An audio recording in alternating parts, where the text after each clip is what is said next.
Sulle violenze di sabato scorso a Roma arriva la condanna del presidente del Veneto Luca Zaia, che ha incontrato i giornalisti a Palazzo Balbi per lanciare l'edizione del Vinitaly alla Fiera di Verona.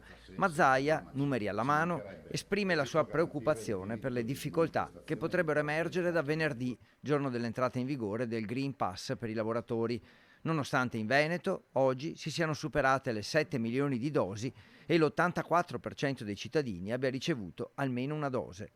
Nonostante questo, è la logica dei numeri, 590.000 persone in Veneto non si sono vaccinate e sono quelle in età lavorativa.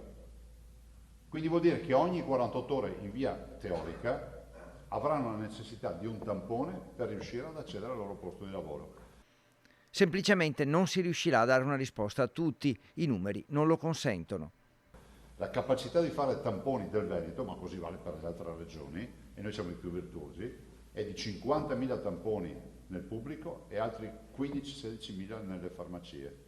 Ciò vuol dire impossibile dare una risposta.